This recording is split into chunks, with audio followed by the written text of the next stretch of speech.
Erokamano nyakora mogi kuom keto Ramogi TV thuolo machielo kendo rwakni machiegni weche manyien mag kagi kacha Ramogi TV kamoro amora ma intie bed koda dakika 15 mag weche mosetimore kod mago mabende medo luw mondo ing'e adieri kendo ibed gi ng'eyo kuom gik matimore sani kod mago mosetimore bende. Nyinga en George Bati. Machiegni General Charles Muriu Kahariri emakoro en jatend jolweny manyien kaluwore kod lendo ma ogol kod jatend piny William Ruto kaka oketie kidieny mar 9 kare mar 2 mar chike matayo jolweny ma pachoka. Kahariri manyicha ni e lemo mar Lieutenant General koro chor nyaka lemo mar Jamadar. General Kahariri koro kawo ayanga lemo manodong' nono bang' tho mar manen jatend jolweny Francis Ogola e masira mar ndege. Motelo ne yiero mare kaka jatend jolweny, Kahariri nyocha omako lemo no yor kojolo bang' tho mar Ogola. E kinde lendo no jatend piny bendo yiero Lieutenant John Omenda kaka jalup jatend jolweny. Motelo ne yiero mare lemo no, Omenda nyocha omako lemo mar Major General kendo komanda mag obila mag jolweny mag kor lwasi. Major General Fatuma Gaiti oyier kaka komanda mag jolweny mag kor lwasi Kenya Air Force ka Major General Paul Oduor Otieno oyier kaka komanda mar jolweny mag pi kata Kenya Navy.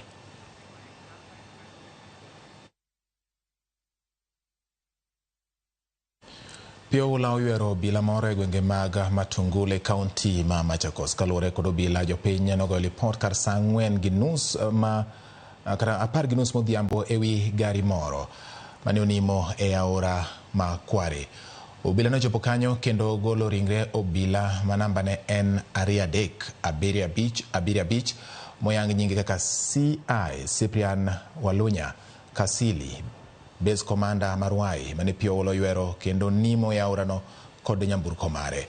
Oyangore no bilano ne riembo kadok dalane mayudore kar dak ma Lowland e gwenge ma Kware seche mane Pio ula oyuere. Obila no ogolo ringre ne kendo tero nyaka kar kano ringre ma Pat Jude kama ibiro timne bero.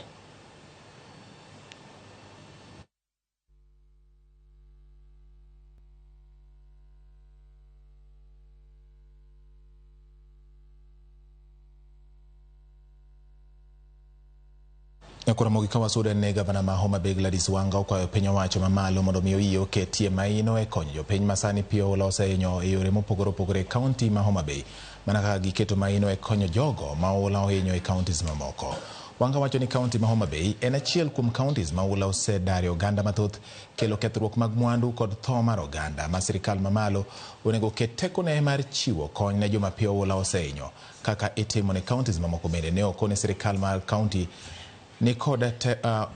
ok ni kod teko mar cholo kony ne familia mathoth masani Pio ula osehinyo kendo kelo negi midhiero mopogore opogore. Omiyo sirikal mamalo kaber owinjo bed ni riwore kodgi mar manyo kaka inyalo res familia go. Ni oloso e kinde mano tero chiemo ne familia ma Pio ula nodaro e miechgi e masira ma bende ne oweyo ji 4 ka owito ngimagi.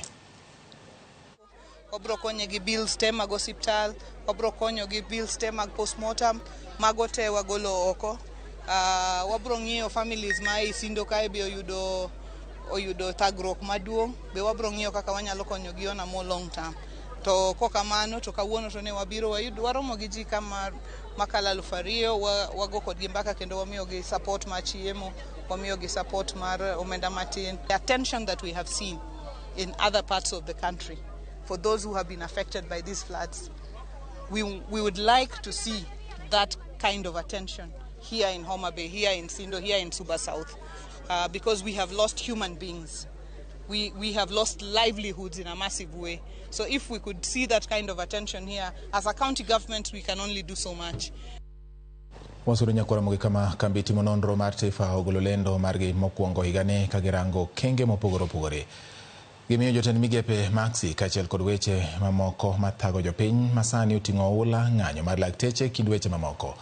Mainonro magiyango ni ne otime kind tarik 27 kod tarik 29 ma dwe mokalo kendo ne gichoko pacho moko kuom jopiny e konde duto ma pachoka. Cleophas Oluoch nigi ler mar wachni. Kambi timo nonro mar taifa ogolo lendo mar yayango odiochieng' ma kawuono ka giketo jotend migepe kod weche mamoko machiegni gi dhod chuny jo Kenya e ratil. E lendo manotimo odiochieng' ma kawuono e boma ma Nairobi, yangore ni atamalo maromo 67 osekalo midhiero mag oula e konde mopogore opogore pachoka. Those affected not at all are 50% or less. or 49% or less. So the vast majority of people in this country, if you add 36 and 31, you get 67% have been, say they've been affected in one way or another, whether a great deal or somewhat. Bende, jopiny manotimnegi nonro yango ni seyo maduong' gi miyo tend counties mapacho kachiel koda ka governors mag counties mopogore opogore kuom rem timo ikruok makare ne kedo kod oula marocho ngima jopiny.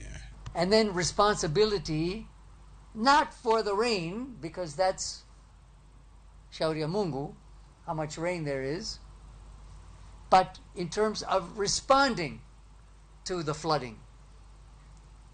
And the highest burden, and again in a single response question, is put on county governments, or the governor personally. We combine those two together, 37%. National government, 19%. E counties mayudore kaluo, nonrono yango ni Nyanza kende atamalo mar jopiny maromo 46 oseyudo midhiero mag oula ka atamalo 24 pok oneno midhiero mag oula gi wengegi. Giwinjo mana kuom ji. Penjo maduong' mane gipenjo bende otenore kod mbolea mabandia.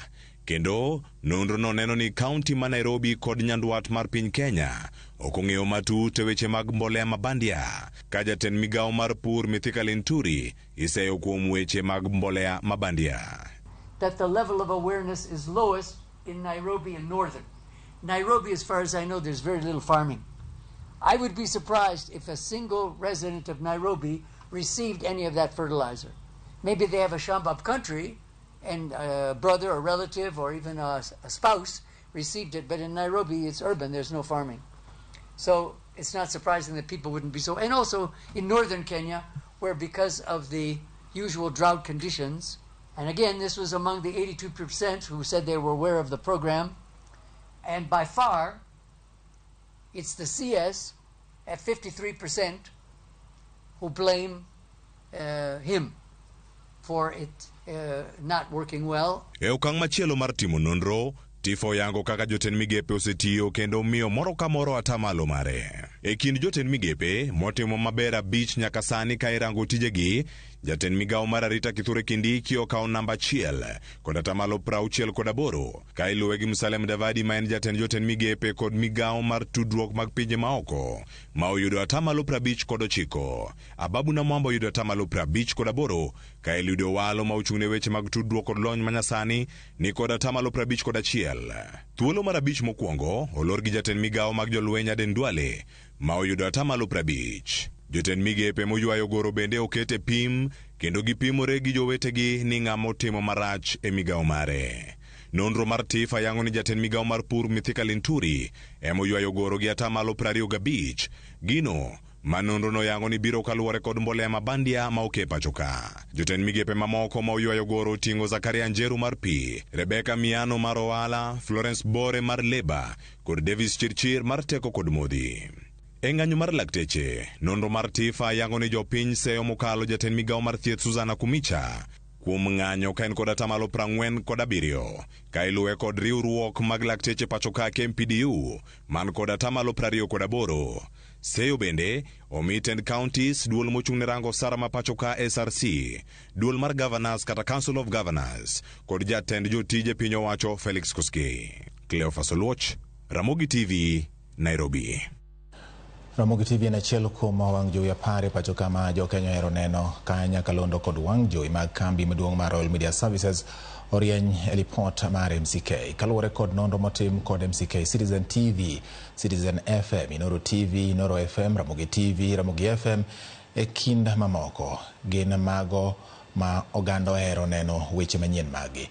Kendo loso gi jofwambo jatatije mar MCK David Omonyo bende oyango ni jofwambo pod kalo ya chiedh nade mathoth e yor tich ka ikwayo jo kata weg ute mag fwambo mondo mi oluor tije fwambo kaachiel kod jotich duto mondo oluor ute mag fwambo gi jotije mag fwambo weche mondo gitim tijgi e yo madwarore. Prefer to watch Citizen TV 2022. We still have 35%. Is that accurate? A comprehensive legislative policy review to enable a safe and conducive operating environment to those more than 600 media houses employing more than 10,000 professionals, and those are just journalists. If you counted back the producers and the camera people and the marketers and all that, media is one of the largest employer. Piny owacho biro chiwo omenda maromo milion 454 ne kaunti za Beach kapok omenda magana 223 gana 224 orumo mar konyogi e tieko gero apisi madongo mag counties go. Counties go ting'o Tharaka Nithi, Lamu, Isiolo, Tana River kod Nyandarua ma gedo mag apisi magi pod omoko. Okinyi ma kawuono governors e counties go ne oketo kokgi ne chenro mabiro neno ni omenda go ochiw ne gedo makamano. E chenro makamano counties biro golo kwan omenda gatamalo 30 ka piny owacho mamalo biro chiwo omenda modong' mana tamalo 70. Isiolo biro yudo milion 60, Lamu milion 48.8, Nyandarua milion 121, Tharaka Nithi milion 103 ka Tana River biro yudo milion 121. PS, the accounting officer of public works, gets back to us with the county government financing 30% and national government financing 70% of the project. Governors now will take over the conclusion of the construction of the county headquarters. There are obligations for every entity that is expected. As IGRTC, we will be left to be able to monitor the progress and we'll be able to be updating the summit. The projects are very old. Some of them as old as almost 10 years, others as old as 5. And you look at the weather condition, we will not be able to achieve what we intended to achieve in the first place. Obila mabusi oyudo bunde moro mabandia ma ichich ni osebed kitiyogo e timo timbe mag maundu e bomano. Komanda mar obila e kaunti Mabusi Ahmed Maalim Abdile owacho ni nonro itimo e wi bunde no mabandia machalo kod pistol seska mabende oyudi e gweng' ma ATC e boma Mabusi tok jopiny chwalo lipot ne obila.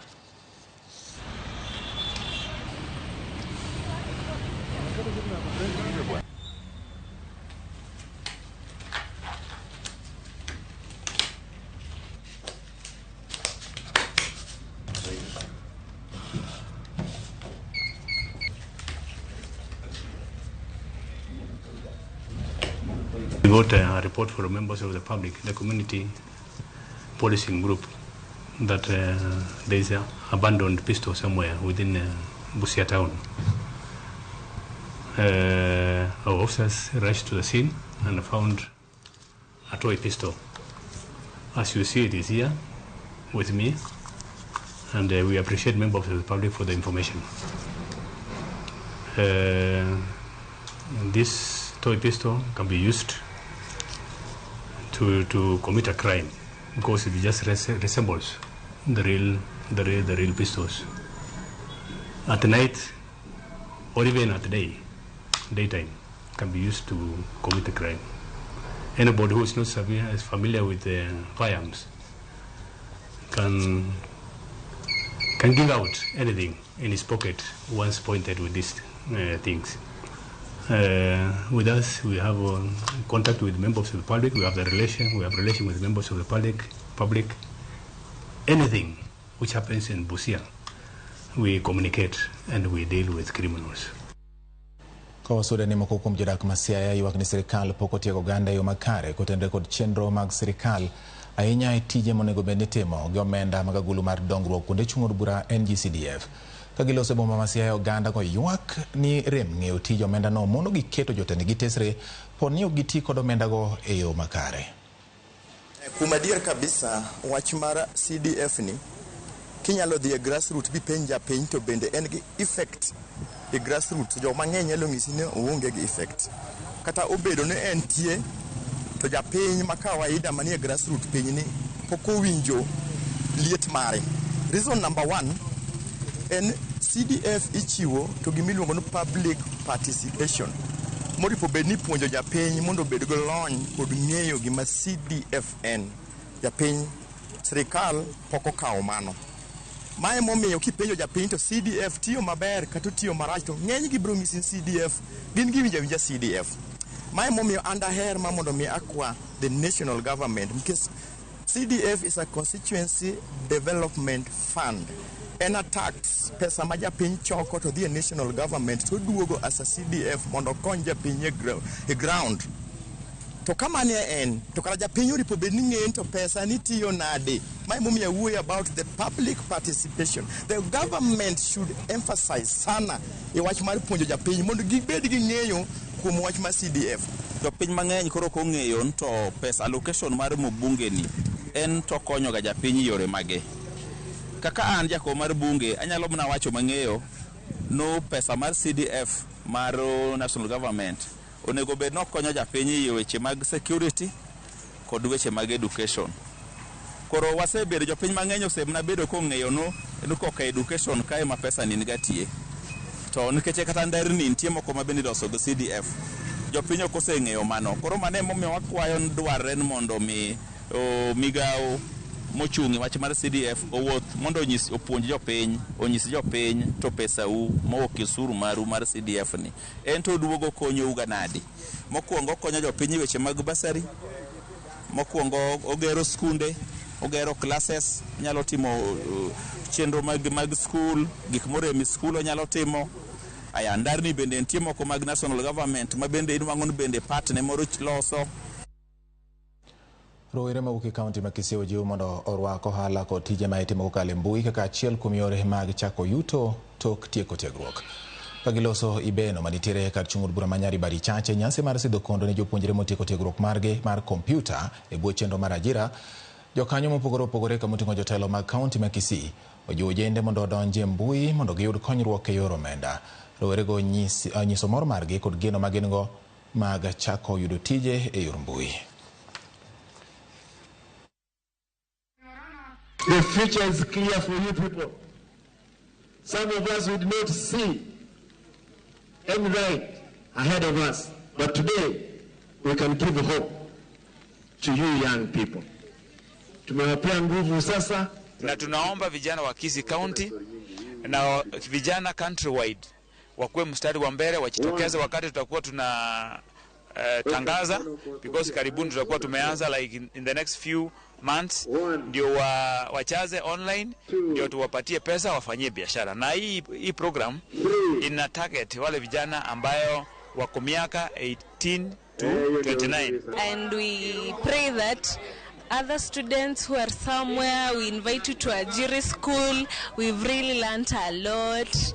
Yeah, welcome to Ajiri. We've really gained a lot. I'm at the forefront for championing most of our youths or those who have finished from 4. For example, those who are in this program, even those who never got the grades to go directly to for entry for the university, they can start from the TVET, the diploma, and they can at least get something from there. You know, a journey of 1,000 miles always start with a step.